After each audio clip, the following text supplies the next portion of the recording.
বিসমিল্লাহির রহমানির রহিম। প্রিয় শ্রোতামণ্ডলী, আসসালামু আলাইকুম রহমতুল্লাহ। আজ আমি আপনাদের সামনে ইসলামী রাষ্ট্র প্রতিষ্ঠা,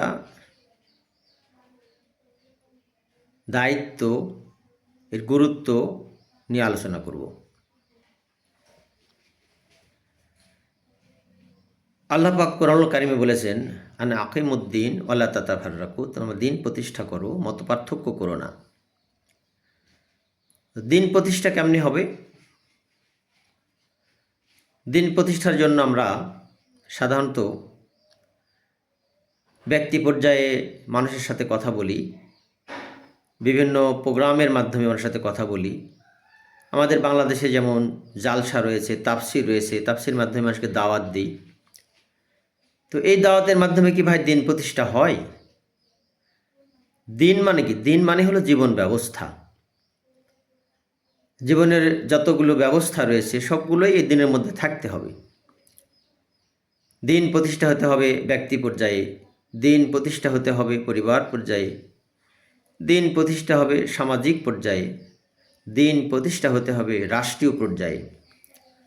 সকল পর্যায়ে যখন দিন প্রতিষ্ঠা হবে তখন না প্রকৃত অর্থে দিন প্রতিষ্ঠা হলো।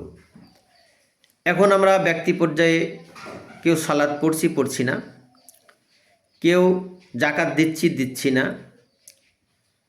মানে দিনটা আমাদের ব্যক্তিগত রুচি অভিরুচির উপরে প্রতিষ্ঠিত করে ফেলেছি। কিন্তু এটা কি বাস্তবতা? এটা কি আল্লাহ তাই করতে বলেছেন? দিন প্রতিষ্ঠা মানে কি? দিন প্রতিষ্ঠা মানে আল্লাহর কোরআন শুধু ব্যক্তির উপরে নাজিল হয়েছে, সমাজের উপর নাজিল হয়েছে, নাকি রাষ্ট্রসহ সকল ক্ষেত্রেই কোরআনের আইন দ্বারা পরিচালনা করতে হবে, এই জন্য কোরআন নাজিল হয়েছে? আমরা এখন সেই বিষয়টা নিয়ে কথা বলবো। রসুল আকরাম সাল্লাল্লাহু আলাইহি সাল্লাম 40 বছর বয়সে কোরআনুল কারিম আল্লাহর পক্ষ থেকে পেলেন। তো কোরআনুল কারিম পাওয়ার পরে তিনি মক্কার জনগণকে দাওয়াত দিলেন। 13 বছর দাওয়াত দেওয়ার পরে সামান্য কিছু লোক তিনি পেয়েছিলেন। মক্কাতে দিন প্রতিষ্ঠা সম্ভব হলো না, ইসলামের রাষ্ট্র প্রতিষ্ঠা সম্ভব হলো না। আল্লাহর পক্ষ থেকে তাকে নির্দেশ করা হলো, তিনি মদিনা হিজরত করলেন। মদিনাতে গিয়ে প্রকৃত অর্থে কিন্তু দিন প্রতিষ্ঠা তিনি করতে পেরেছিলেন। কিভাবে পেরেছিলেন আমি আপনাদেরকে বলি।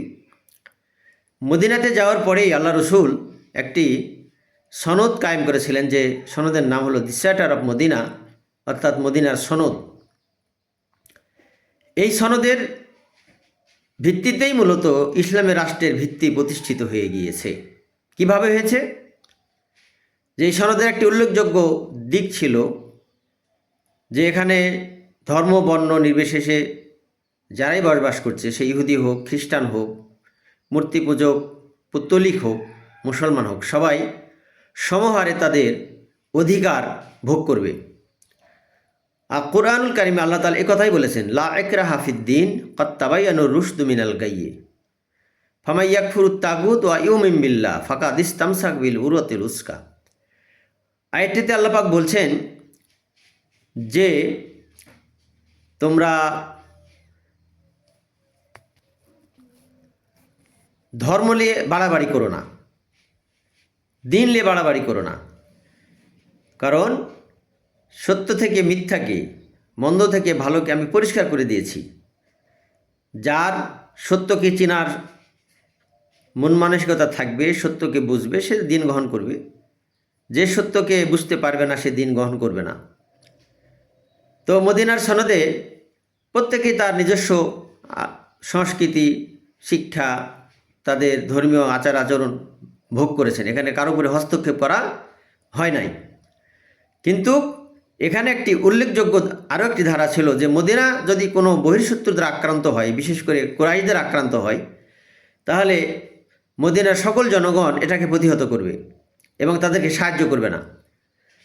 আর আল্লাহর আইন দ্বারা মদিনার জনগণের বিচার করা হবে। কোনো ব্যাপারে মতপার্থক্য হলে আল্লাহ রসুলের কাছে তার ফায়সালা দেওয়ার জন্য বলা হবে।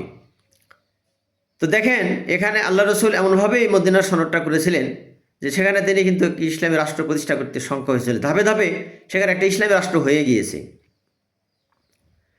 আচ্ছা বলুন তো, মক্কা থেকে যখন তিনি মদিনায় হিজরত করেন তখন মহান রব্বুল আলামিন একটা আয়াত নাজিল করে তাকে বলেছিলেন, হে রাসূল তুমি বলুন, কুল আদখিলনি মুদখালা সিদ্দিকি ওয়া আখরিজনি মুখরাজা সিদ্দিকি। আল্লাহ তাআলা বলছেন, ওয়াকুর রাব্বি আদখিলনি মুদখালা সিদ্দিকি ওয়া আখরিজনি মুখরাজা সিদ্দিকি ওয়াজআলনি মিন লাদুনকা সুলতানান নাসিরা। হে রাসূল তুমি বলুন, হে আমার রব, আমাকে তুমি প্রবেশ করাও বরকতের সাথে, কল্যাণের সাথে, এবং বের করো আমাকে কল্যাণের সাথে, আর আমাকে একটি রাষ্ট্রশক্তি দ্বারা সাহায্য করো। তাহলে মক্কা থেকে মদিনায় হিজরতের মূল উদ্দেশ্যই ছিল মদিনাতে একটি ইসলামী রাষ্ট্র প্রতিষ্ঠা করা, যার ভিত্তি মদিনার জনগণ আগে ইসলাম গ্রহণ করার মাধ্যমে রচনা করেছিল, এবং তিনি মদিনাতে গিয়ে সত্যি মদিনার সনদ কায়েমের মাধ্যমে তিনি ইসলামী রাষ্ট্রের ভিত্তি স্থাপন করলেন।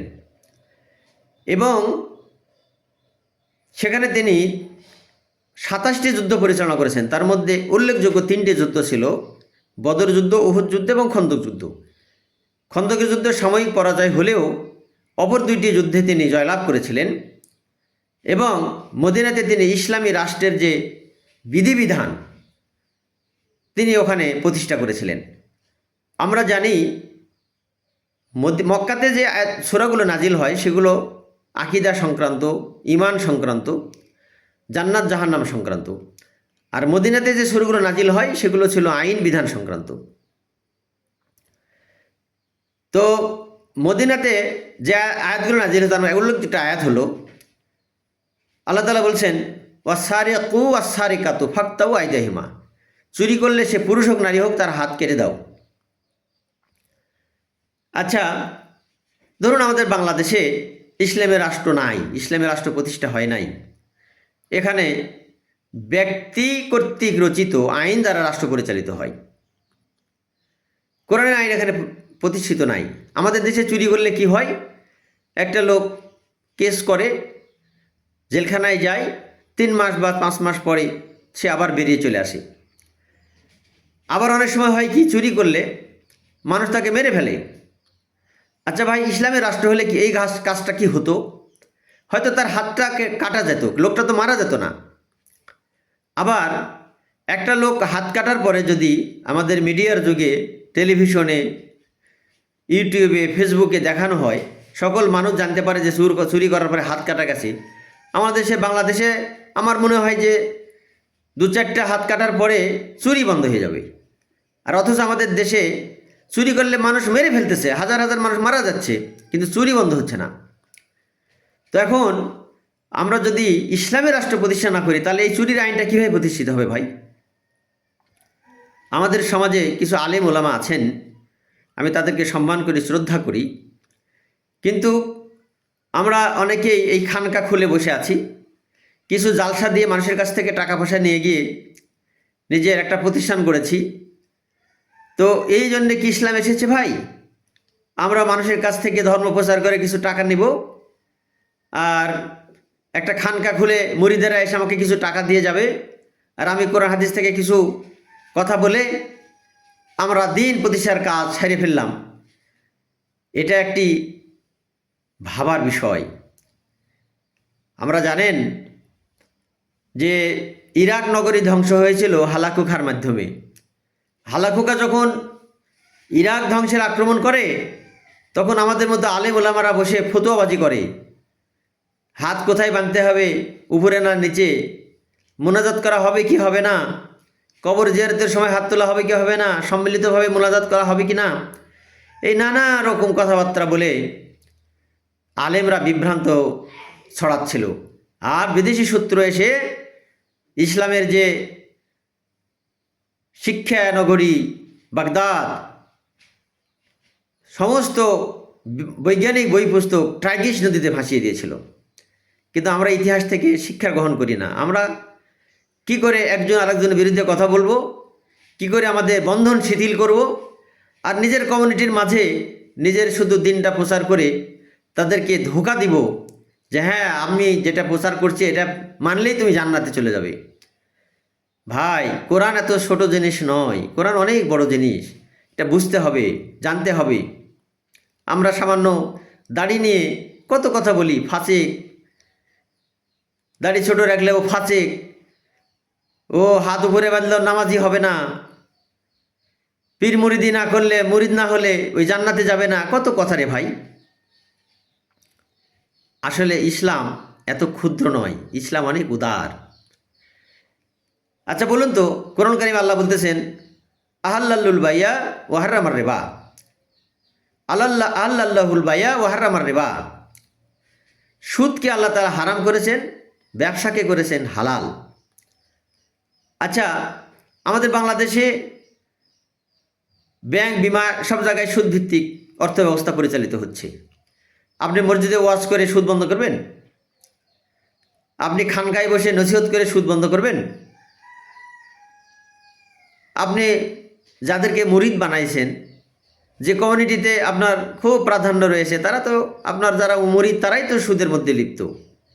এটা ভাই আইন দ্বারা পরিবর্তন না করলে শুধু মুখের কথায় পরিবর্তন হবে না। ইসলামী রাষ্ট্র প্রতিষ্ঠার মাধ্যমেই সম্ভব। ইসলামী রাষ্ট্র হয়ে গেলে, পার্লামেন্টে আইন তৈরি হলে যে সুদ হারাম করা হয়েছে, এখন ব্যবসা ভিত্তিক ব্যাংক বিমা চলবে, চুরি করলে হাত কাটা যাবে, ডাকাতি করলে এক হাত এক পা কাটা যাবে। এরকম আইন যদি প্রতিষ্ঠিত হয় তাহলে দিন প্রতিষ্ঠা করা সহজ হয়। শুধু ফতোয়া দিয়ে, শুধু ওয়াজ নসিহত করে ভাই এ কাজ সম্ভব নয়। আমাদের বাংলাদেশে কিছু ইসলামী দল দিন প্রতিষ্ঠার কথা বলছেন, আমরা তাদের বিরুদ্ধে কত কথা, কি ধর্মীয় দিক থেকে যারা আলেম ওলাম আছে তারাও বড় বড় ফতোয়া দিচ্ছে গণতন্ত্র হারাম, ভোট দেওয়া যাবে না। আমাদের প্রথম খলিফা আবু বকর, হজরত আবু বকর রাদিয়াল্লাহু তাআলা আনহু, তিনি খলিফা হয়েছিলেন কিভাবে? তার হাতের মধ্যে হজরত ওমর রাদিয়াল্লাহু তাআলা হাত দিয়ে বলেছিলেন যে আমি আপনার হাতে হাত দিয়ে বায়াত নিলাম। কি এটা ভোট নয়? এটা সমর্থন নয়? আল্লাহ তাআলা বলছেন ওয়ামা ইয়াশফা শাফাতান হাসানাতান ইয়াকুল্লাহু নাসিবুম মিনহা ওয়ামা ইয়াশফা শাফাতান সাইয়াতান কিফলুম মিনহা। যে ব্যক্তি ভালোর পক্ষে সুপারিশ করবে তার থেকে সে ফলাফল পাবে, আর যে খারাপের পক্ষে সুপারিশ করবে তার থেকে সেও অনুরূপ ফলাফল পাবে। তার মানে হজরত আবু বকরকে খলিফা করা হয়েছিল কিছু সাহাবী তার হাতে বাইয়াত নেওয়ার মাধ্যমে, যে হ্যাঁ আপনাকে আমরা খলিফা মানলাম। সাথে সাথে সমস্ত জনগণ তাদেরকে সমর্থন দিলে এবং তারা খলিফা হয়ে গেলেন। এখন আমাদের আধুনিক যুগে আপনি একজনের হাতে হাত দিয়ে বাইয়াত নিলেই সমস্ত জাতি এসে বলবে যে হ্যাঁ আপনাকে আমরা প্রেসিডেন্ট মেনে নিলাম, আপনাকে প্রধানমন্ত্রী মেনে নিলাম। পারবেন? করেন দেখি। খিলাফত কায়েম করতে চাচ্ছেন, করেন। আপনার এ জন্মে হবে না, কোনো দিনও হবে না। ভোট হলো একটি আধুনিক সিস্টেম, এটা যেই আবিষ্কার করুক, এটা আধুনিক সিস্টেম। এই সিস্টেমের মাধ্যমেই আপনাকে আগাতে হবে। সম্মানিত শ্রোতামণ্ডলী, এজন্য ইসলামী রাষ্ট্রের বিকল্প নাই। কোরআনকে পূর্ণাঙ্গভাবে প্রতিষ্ঠা করতে হলে, ইসলামকে পূর্ণাঙ্গ প্রতিষ্ঠা করতে গেলে কোরআন লাগবে, সংসদ লাগবে, রাষ্ট্র লাগবে। হ্যাঁ, আপনি কোরআনে কিছু আয়াত ব্যক্তি পর্যায়ে, সমাজ পর্যায়ে, মুসলিমেও কিছু বিধিনিষেধ হয়তো আপনার কথা মানুষ শুনবে, মানবে, একটা কমিউনিটি মানবে, সে মাইনরিটি হোক আর যাই হোক। কিন্তু মেজরিটি জনগণকে যদি ইসলামী রাষ্ট্রের আওতায় আনা যায় তাহলে পূর্ণাঙ্গ কোরআন বাস্তবায়ন সম্ভব। এখন হয়তো আপনি বলবেন যে ইসলামী রাষ্ট্র হয়ে গেলে একসাথে সব বাস্তবায়ন করবেন। কেন একসাথে বাস্তবায়ন করবো? কেন? মানুষকে মোটিভেশন করতে হবে, মোটিভেটেড করতে হবে, তাদের মন মগজে ইসলাম দিতে হবে। ধাপে ধাপে যখন তারা ইসলামের সুবাতাস, ইসলামী আদর্শের ছায়াতলে এসে তার কল্যাণ অনুভব করবে, তখন তারাই বলবে যে না এটাই ভালো। আমরা 54 বছরে দেখেছি মানুষকে শোষণ, নির্যাতন, নিষ্পেষণ করে মানুষকে ধ্বংস করে দেওয়া হয়েছে। আপনি একটা কথা মন খুলে বলতে পারেন নাই। অথচ আমরা এখন ইসলামের কথা বলছি, ইসলামী রাষ্ট্র ব্যবস্থার কথা বলছি, তখন কত ফতোয়া, কত আমাদের বিরুদ্ধে অবস্থান। একদিকে বাতিলরা আমাদের বিরুদ্ধে অবস্থান নিয়েছেন, আর একদিকে যারা ইসলামপন্থী বা ইসলামের লেবাসধারী তারা আমাদের বিপক্ষে অবস্থান নিয়েছেন। হিসাব ভাই কিয়ামতে হবে। আল্লাহ বলছেন, ইকরা কিতাবাকা কাফা বিনাফসিকা আল-ইয়াওমা আলাইকা হাসিবা, এলাও তোমার কিতাব পড়ে দেখো, এর মধ্যে তুমি দুনিয়াতে যা করেছো সব রয়েছে। আপনি কোন ধান্দায়, কোন চিন্তায়, কোন কথা বলতেছেন, এটা কিন্তু আল্লাহু আ'লামু বিযাতিস সুদূর, আল্লাহ তাআলা তার মনের খবর জানেন। ওয়া লাকাদ খালাকনাল ইনসানা ওয়া না'লামু মা তুওয়াসবিসু বিহি নাফসুহু ওয়া নাহনু আকরাবু ইলাইহি মিন হাবলিল ওয়ারিদ। আল্লাহ তাআলা মানুষ সৃষ্টি করেছেন, মানুষের অন্তরের মধ্যে কী হয় সেটা জানেন। সম্মানিত শ্রোতামণ্ডলী, আমি সাধারণ এই বাংলাদেশের যারা জনগণ, এদেশে যারা আলেম ওলামা, যারা খানকার পীর, যারা বাতিলপন্থী, সকলের প্রতি আহ্বান জানাই, আপনার কল্যাণ হবে, আপনাদের কল্যাণ হবে। এ দেশটা যদি একটা ইসলামী রাষ্ট্রে প্রতিষ্ঠিত হয়, এদেশে কোরআনের আইন চালু হয়, যারা বাতিলপন্থী আছেন, যারা সেকুলারিজমে বিশ্বাস করেন, আল্লাহর কসম আপনারা একটি ভালো পথ পাবেন, আখেরাতে আপনার কল্যাণ হবে। আর যারা ইসলামী কথা বলেন, ইসলামী আদর্শের কথা বলেন, তাদেরকেও বলি যে আসুন বাংলাদেশে একটি ইসলামী রাষ্ট্র প্রতিষ্ঠার মাধ্যমে কোরআনের সকল আইন দ্বারা রাষ্ট্র প্রতিষ্ঠা হোক, এই প্রত্যাশা রেখেই আমার কথা শেষ করছি। কমেন্টে জানাবেন, আমার কথা যদি কষ্ট পেয়ে থাকেন তাও জানাবেন, যদি ভুল করে থাকি তাও জানাবেন, আর যদি আপনাদের কিছু কল্যাণ হয় তাও জানাবেন। আসসালামু আলাইকুম ওয়া রাহমাতুল্লাহ।